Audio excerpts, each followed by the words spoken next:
Telegram না কি বলছে শফিকের ভিডিও, হ্যাঁ, ফচকে ছেলে কি করে পরের মেয়েকে পটিয়ে পাঠিয়ে বিয়ে করতে হয় এটা দেখায়, দেখায় না?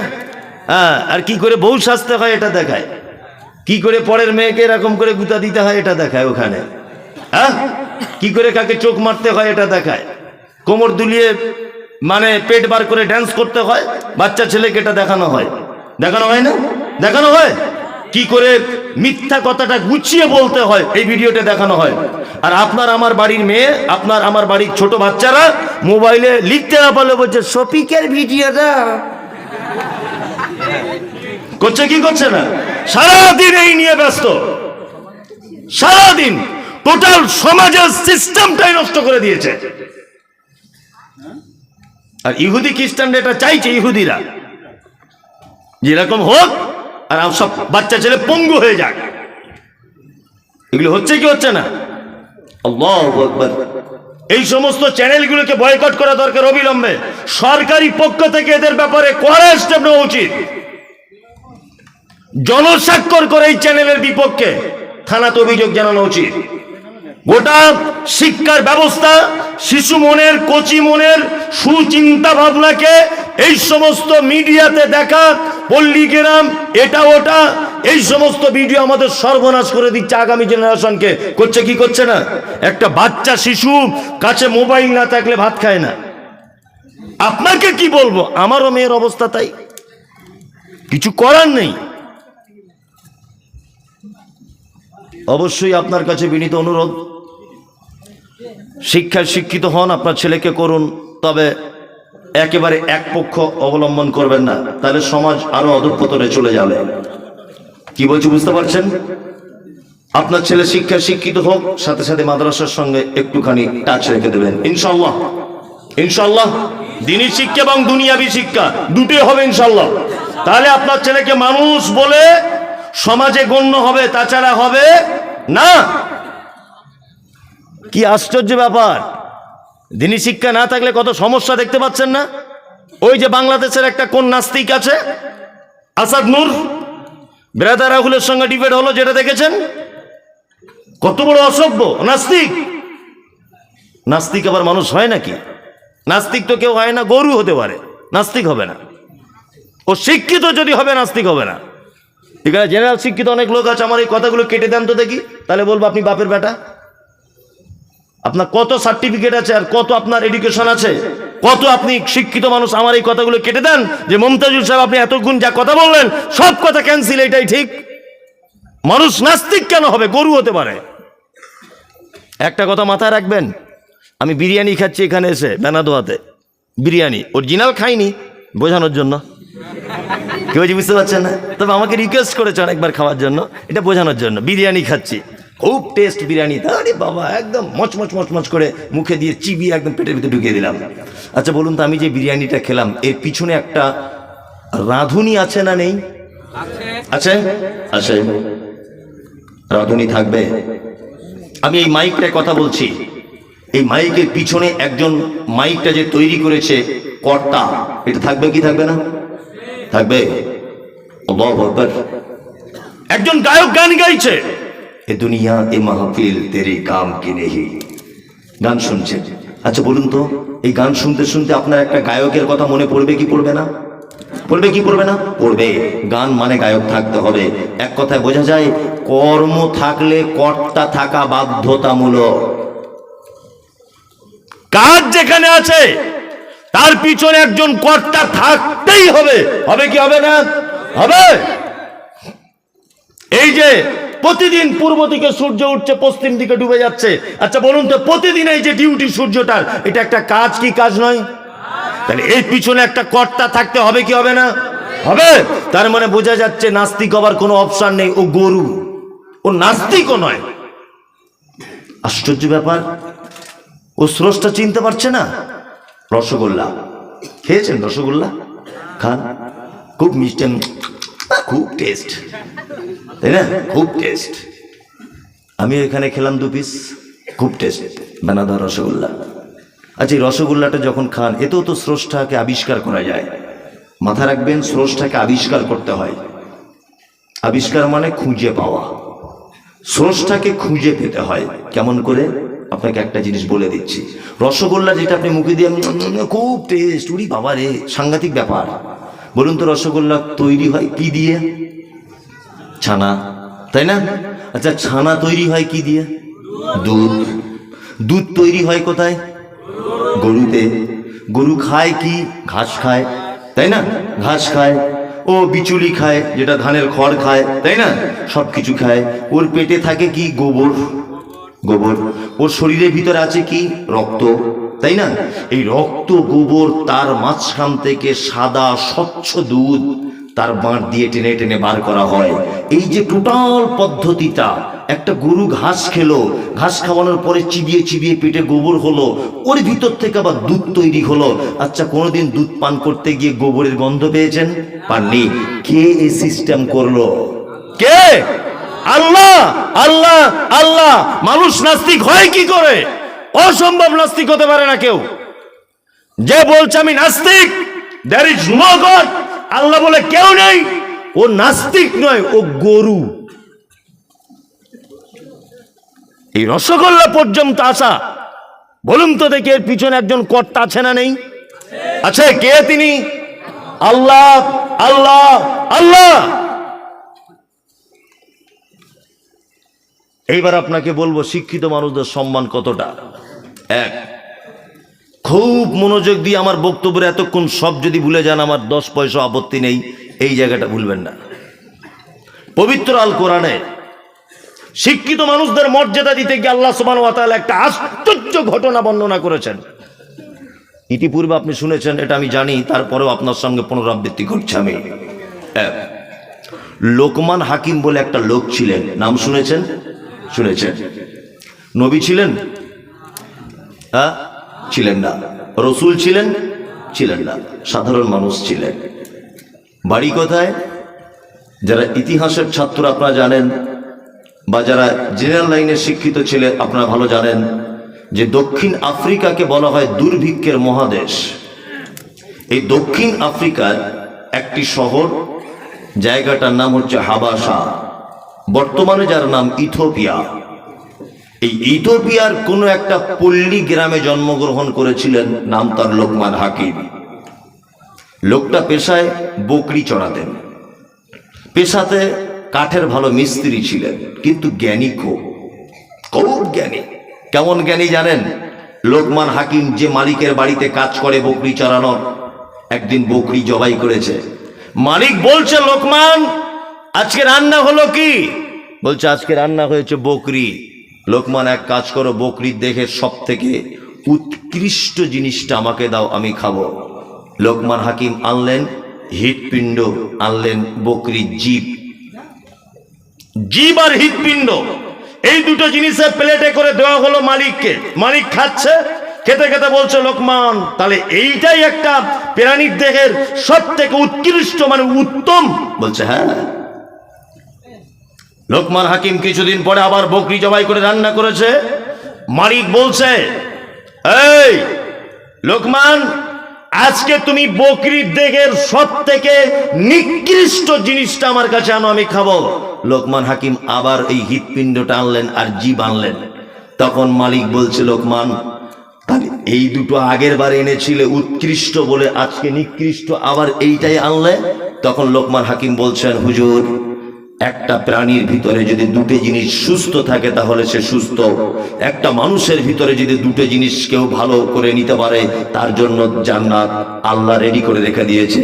এক, তার হৃৎপিণ্ড যদি ভালো হয়। দুই, তার জিহ্বা যদি ভালো হয়।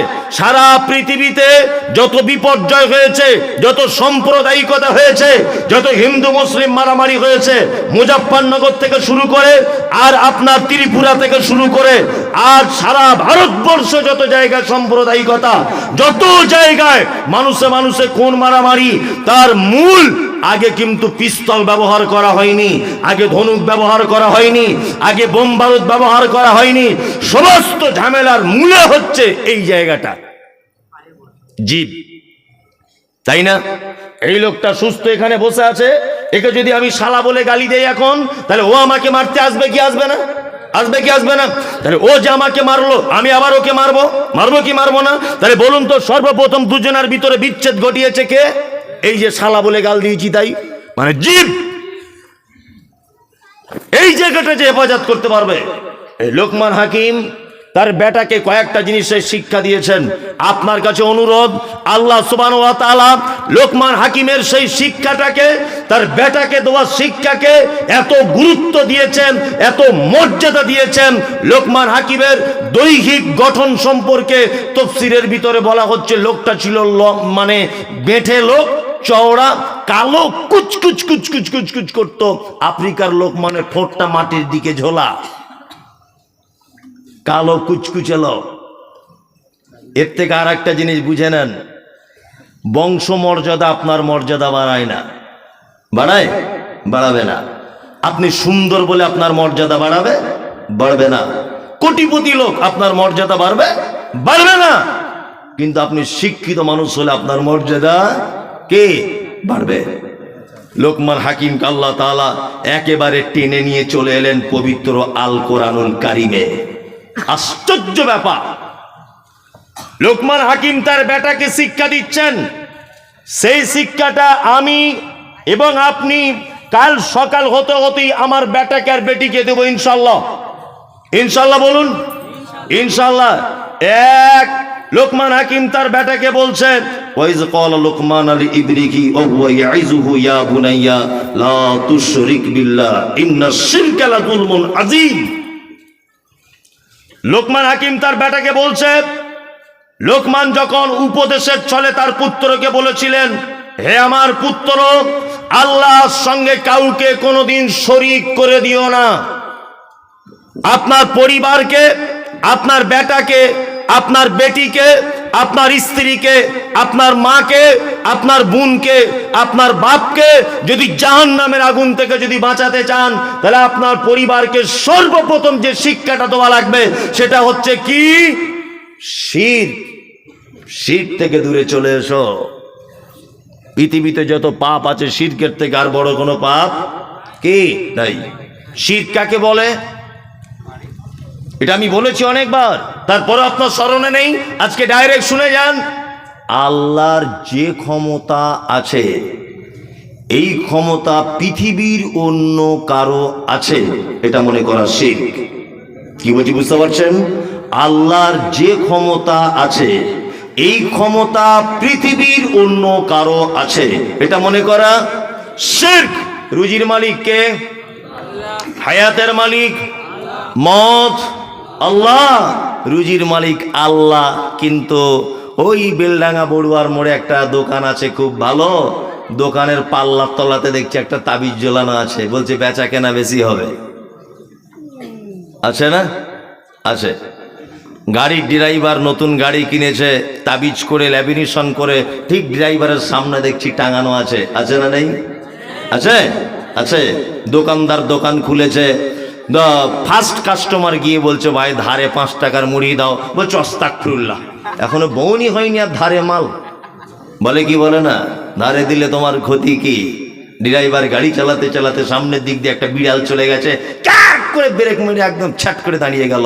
মানে মরে ড্রাইভার না প্যাসেঞ্জার এটা দেখার দরকার নাই, বিড়াল চলে গেছে সর্বনাশ করে দিব। তো বিড়ালও 10 পয়সা কোনো দাম নাই। আছে। দোকানদার দোকান খুলেছে, সকালবেলাতে ঝাড়ু দিতে হবে, ধূপবাতি জ্বালাতে হবে, তারপর কাস্টমারকে মাল দিতে হবে, তাই না? এই ঈমান আমাদের আছে না নেই? আছে। ও তো ধূপ, ও 10 পয়সাও কোনো দাম নেই।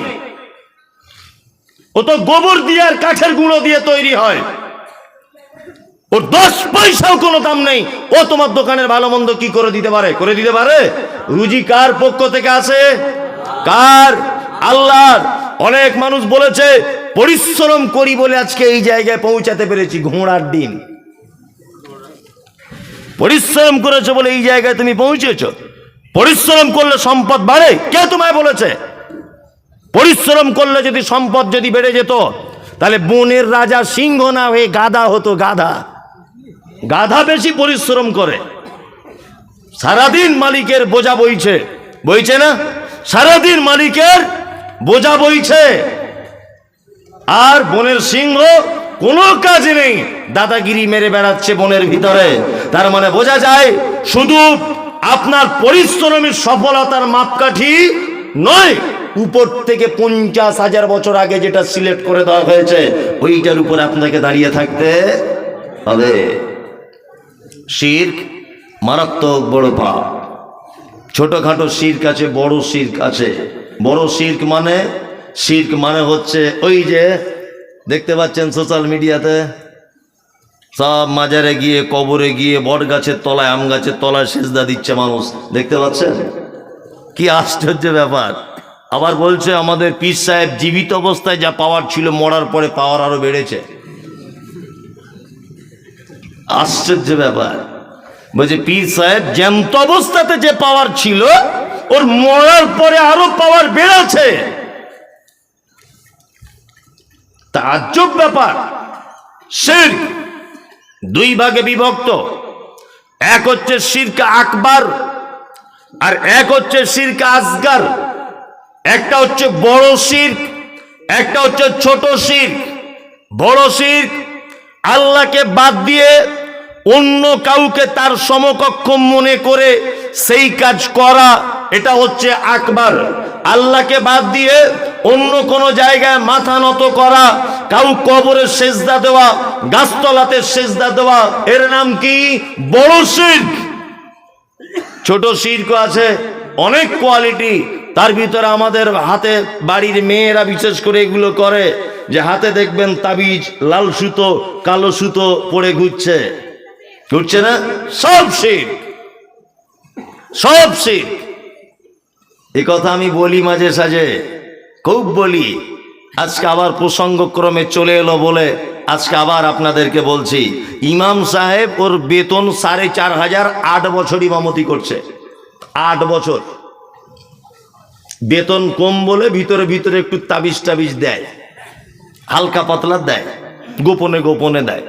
তা একটা দোকানদার তাবিজ আনতে গেছে ওর কাছে, বলছে ভাই দোকানটা করেছি আজ 4.5-5 মাস হয়ে গেল, বেচা কেনা কাস্টমার খুব বেশি নাই, যদি একটু কিছু করে দিতেন তাহলে ভালো হতো। তো বলছে দেশি মুরগা জবাই করে রক্তটা বোতলে করে আনবা, আর এক কাজ করবে, যে ঘাটে মানুষ গোসল করে না ওই ঘাটের পানি লাগবে, গঙ্গার জল লাগবে 1 বোতল, আর আমি একটা তাবিজ করে দিব, দিয়ে আপনি এক কাজ করবেন, গঙ্গার জল অন্য পানির সঙ্গে মিক্স করে দোকানে সকালবেলাতে ছড়াবেন।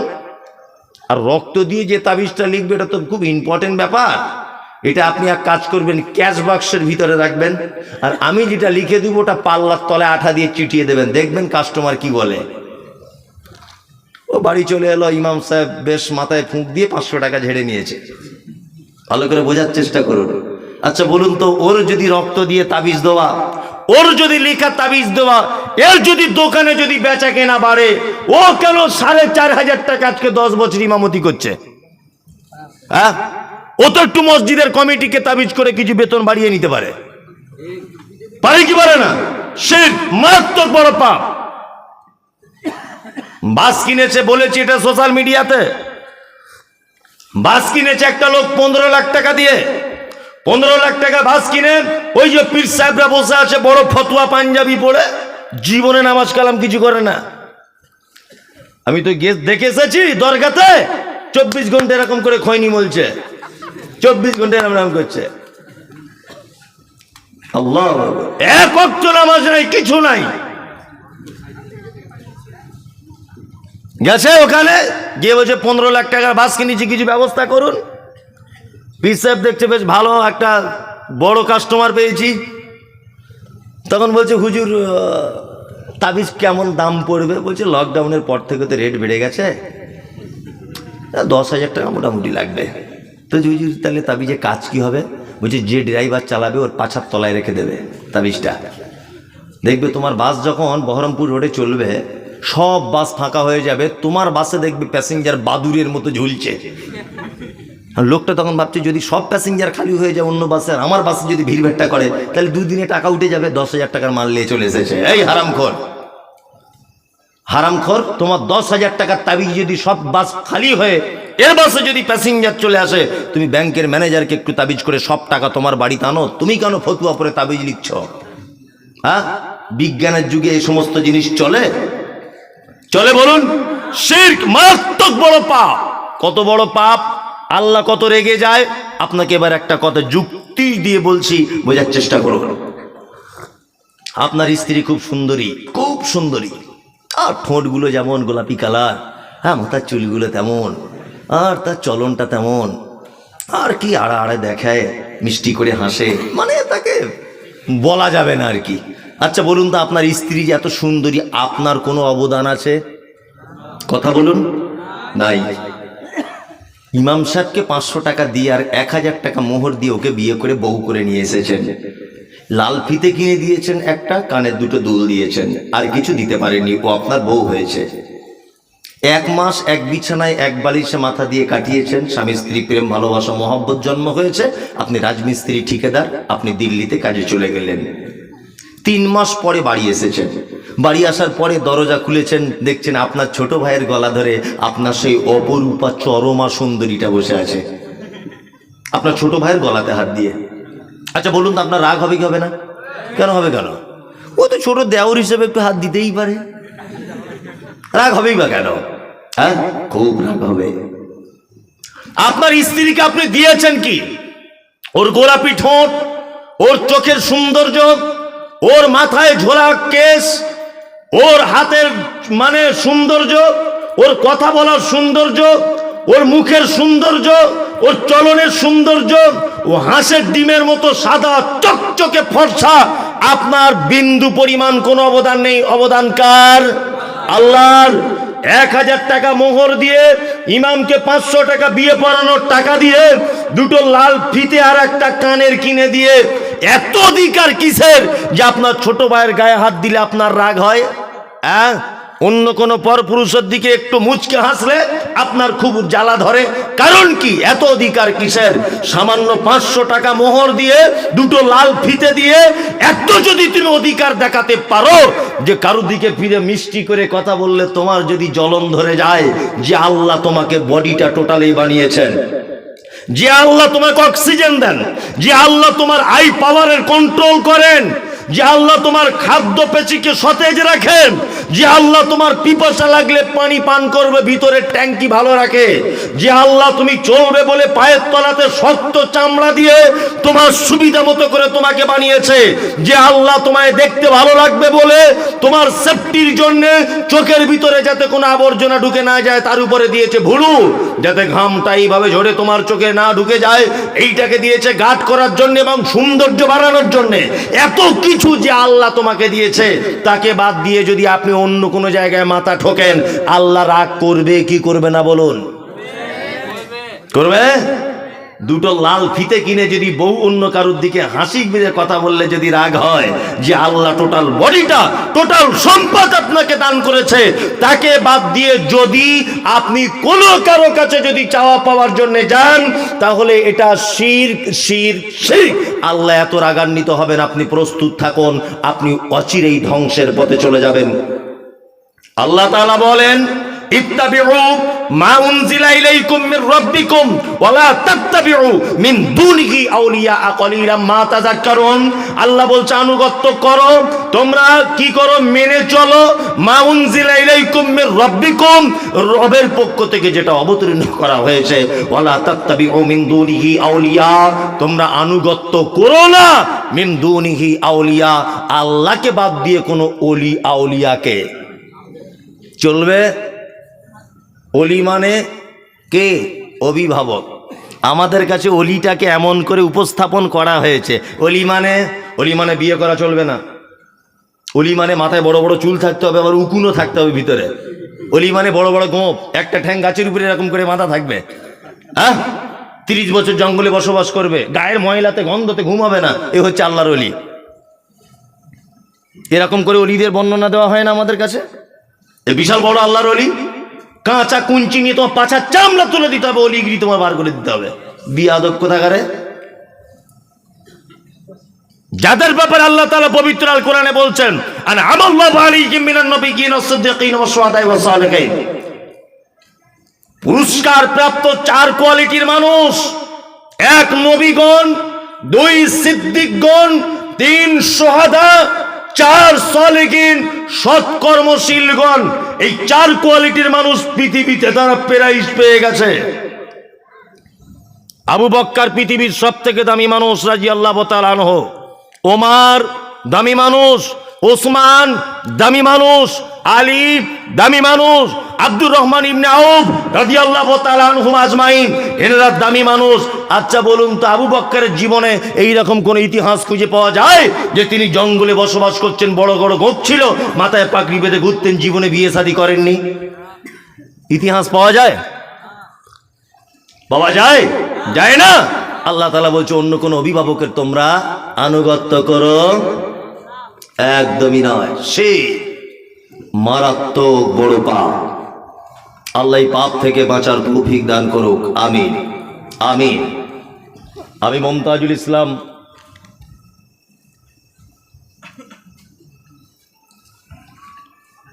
আচ্ছা বলছি পড়ে, এই মমতাজুল ইসলাম আপনাকে আরো একটা কথা বলে দিয়ে যাচ্ছি, খুব মনোযোগ সহকারে শোনার চেষ্টা করুন। কথা হচ্ছে এই যে আমাকে সোশ্যাল মিডিয়ার মাধ্যমে অনেক রকমের গালাগালি দেওয়া হচ্ছে যে আপনি পীর বিরুদ্ধে কথা বলেন। কেন এটা বলার কি দরকার? আপনি বেশি আর অন্য কথা খুঁজে পান না, কেন অন্য কথা বলতে যাব? মুহাম্মদ সাল্লাল্লাহু আলাইহি ওয়াসাল্লাম মক্কাতে ছিলেন 13 বছর। কত বছর? 13 বছর। তোনার বক্তব্য ছিল শিরক, তাওহীদ প্রতিষ্ঠা করা। আর মদিনাতে ছিলেন 10 বছর। 10 বছর তিনি শুধু নরম সুরে মানুষকে জান্নাত জাহান্নাম এটা ওটা হুকুম আহকাম এগুলো বর্ণনা করেছেন। 13টা বছর মূল তিনি দাওয়াত দিয়েছেন মক্কাতে শিরক, শিরকের দাওয়াত দিয়েছেন, শিরক থেকে মানুষকে হটিয়ে আসার দাওয়াত দিয়েছেন 13টা বছর। আমাকে বলছে হিন্দু ভাইরা দুর্গা পুজো করে, তাদের বিরুদ্ধে বলতে পারেন না? হিন্দু ভাইরা কালী পুজো করে, আপনি তাদের বিরুদ্ধে বলতে পারেন না? আরে হিন্দু ভাই তো জন্মসূত্রের স্বীকৃতি প্রদান করেছে যে আমি একজন হিন্দু। খ্রিস্টান সে জন্মসূত্রের স্বীকৃতি প্রদান করেছে আমি একজন খ্রিস্টান। বৌদ্ধ জন্মসূত্রের স্বীকৃতি প্রদান করেছে যে আমি একজন বৌদ্ধ। ইহুদি জন্মসূত্রের স্বীকৃতি প্রদান করেছে আমি একজন ইহুদি। আল্লাহ সুবহানাহু ওয়া তাআলা বলেন লাকুম দীনুকুম ওয়ালিয়া দিন, যার ধর্ম যার দিন তার কাছে, যার দিন তার কাছে। তার মানে বোঝা যায় হিন্দুর বিরুদ্ধে আমার বক্তব্য দেওয়ার কোনো প্রয়োজন নেই, কারণ সে তো নিজের স্বীকৃতি দিয়েছে জন্মসূত্রে আমি একজন হিন্দু। তার মানে সে শিরক করুক, সে ভুল করুক, সে মুশরিক হোক, সে জাহান্নামে যাক, সে দেবদেবীর ইবাদত করুক, সে গাছের পূজা করুক, বাছুরের করুক, অগ্নি পূজা করুক, সূর্যের পূজা করুক, আমি মমতাজুল ইসলাম আমার কোনো রকমের বলার প্রয়োজন নেই। কিন্তু তোমার বিপক্ষে আমাকে বলতেই হবে। তুমি যে নিজেকে মুসলিম বলে দাবি করছো, তুমি নিজেকে মুসলিম বলে দাবি করে আবার মাজার করে বসে আছো কেন? ইনশাআল্লাহ দোয়া করবেন। এই মমতাজুল ইসলাম আপনাকে বলছি, সোশ্যাল মিডিয়া সাক্ষী, আরো অনেক মানুষ সাক্ষী, যে জায়গাতে পীরেদের আখড়া, পীর ছাড়া কিছু বুঝতো না, শিরক ছাড়া যারা কিছু বুঝতো না, সেই রকম জায়গাতে পর্যন্ত আল্লাহ ইসলামের সঠিক দাওয়াত পৌঁছে দিয়েছে। মেদিনীপুরে প্রোগ্রাম করতে গেলাম, মেদিনীপুরে প্রোগ্রাম করতে গেলাম, যে লোকটা আমার গাড়িতে ইট মেরেছিল, আমি শিরকের ব্যাপারে কথা বলার কারণে গাড়ি ভাঙচুর করেছিল যারা, সেই লোকটা এই বছর আমাকে দাওয়াত করে হাত ধরে ক্ষমা চেয়ে বলছে হুজুর মাফ করবেন, খুব অন্যায় করেছি, আপনি সঠিক কথা বলেছিলেন। তার মানে বুঝতে পেরেছি দিনের দাওয়াতের কাজ চলছে। কত বড় ভ্রান্ত আকীদা। জলসাতে খিচুড়ি রান্না হয়েছে, বলছে হুজুর একটু এরকম করে দিবে তবে খিচুড়ি জায়েজ হবে। মানে মনে হচ্ছে পাছার চামড়া তুলে দিই জুতা করে। হারামখোর, এটা কোন ইসলাম? বিয়াদবির জায়গা পাও না, একদমই নয়। ইনশাআল্লাহ আগামী দিন শিরক বেদাত মুক্ত সারা বাংলাতে সঠিক ইসলাম, সঠিক হাদিস, সহিহ হাদিস এবং কোরআনের বাণী প্রচার হবে ইনশাআল্লাহ।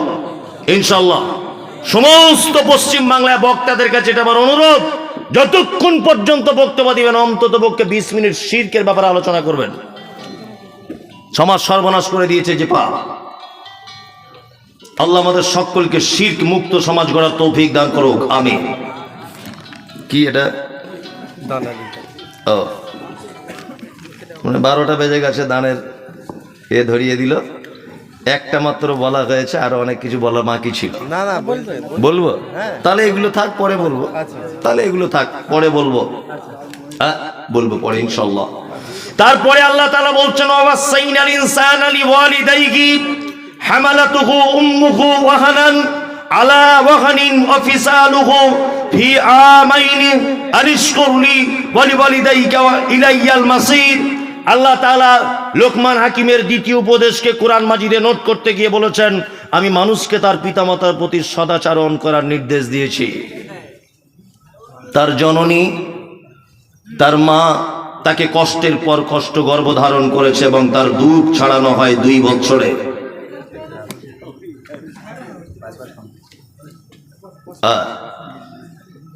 এইদিকে ফিরুন। আমাকে বলা হচ্ছে যে আপনি এর আগে এই গ্রামে এসেছিলেন। সত্যি বলছি আমার স্মরণে নেই, তবে এখন এই স্টেজটা দেখে মোটামুটি একটু আঁচ করতে পারছি যে হ্যাঁ মনে হয় এসেছিলাম। অনেক আগে, যদিও 7-8 বছর 9 বছর আগে একবার এসেছিলাম। যাই হোক, এটা আমার 2য় বছর আসা হচ্ছে। আল্লাহ তাআলা লোকমান হাকিমের আর একটা কথা নোট করছেন। কি নোট করছেন? পিতামাতার সঙ্গে সদ্ব্যবহার করো। আমরা করি? এই পিতামাতার সঙ্গে সদ্ব্যবহার করি না। না করার কারণ আছে অনেক। দুটো, একটা সামাজিক কারণ বলে দিই। সামাজিক কারণ কি? আচ্ছা বলুন তো দেখি, এখনকার মেয়েরা বাচ্চা জন্ম দেওয়ার 3 মাস পরে স্বামীকে বলছে এক কাজ করো না, যে কি বলছে, ল্যাকটোজেন 1 কিনানো বলছে না, কিনানো। আচ্ছা আপনি যখন জন্মগ্রহণ করেছিলেন আপনার মা দুধ পান করিয়েছিল না ফার্মেস থেকে কিনে এনেছিল? মায়ের দুধ। আজ থেকে 20-30 বছর আগে সব সিস্টেম ছিল। এ ভাই আপনি খেয়েছেন মায়ের দুধ? তো মায়ের দুধ। এখনকার মেয়েরা বলছে দুধ হয় না। কে বললো দুধ হয় না? তোমার মারের দরকার, বদমাইশির জায়গা পাবো না, দুধ হয় না। হ্যাঁ, আল্লাহ পৃথিবীতে সন্তান জন্ম দিচ্ছে, আল্লাহ রুজির মালিক। আল্লাহ এত নিষ্ঠুর যে তোমার বাচ্চার তোমার বুকে দুধ দিবে না? হতে পারে? ওসব কিছু নয়। স্বামী ওর স্ত্রীকে বলছে তোমার একটু গ্ল্যামারটা ধরে রাখতে হবে না? হ্যাঁ, ও তখন বলছে একটু ফিটনেস রাখতে হবে, দুধ দেওয়া যাবে না, তোমার বুড়ো বয়সে ঝাঁটা ছাড়া কিছু দ্বিতীয় পাবে না। পর্যাপ্ত পরিমাণে একটা মায়ের দুধ পান করবে শিশু, তবেই তো মায়ের সঙ্গে সন্তানের প্রেম ভালোবাসা বাড়বে। বাড়বে কি বাড়বে না? বাড়বে। নাম্বার 2, সন্তানদেরকে আমরা টাইম দিই না। একটা সমাজে মারাত্মক ক্ষতি চলছে। যদি বলছেন আপনি এত অন্যায় কথা বলতে পারছেন, অন্যায় আপনার চোখে হতে পারে। আমি পৃথিবীর বড় বড় বড় বড় জ্ঞানীদের মানুষ কথা নকল করে আপনাকে বলছি। এই যে শিশু স্কুলগুলো হয়েছে, 4 বছর বয়স একটা ছেলে, 3 বছর বয়স একটা ছেলে, তার মা দেখছি তাকে জামা কাপড় পরিয়ে গাড়িতে তুলে দিচ্ছে, স্কুলে চলে যাও। 3 বছর বয়স। ওর এখন পড়াশোনা করার বয়স 3 বছর। ও তো মায়ের সঙ্গে স্পর্শে থাকবে, মায়ের ভালোবাসা আদর খাবে, ও বাড়িতে থাকবে। 5 বছর 6 বছর বয়স হবে তখন স্কুলে ভর্তি হবে। বলছে আমার ছেলে ইংলিশ মিডিয়ামে পড়ে।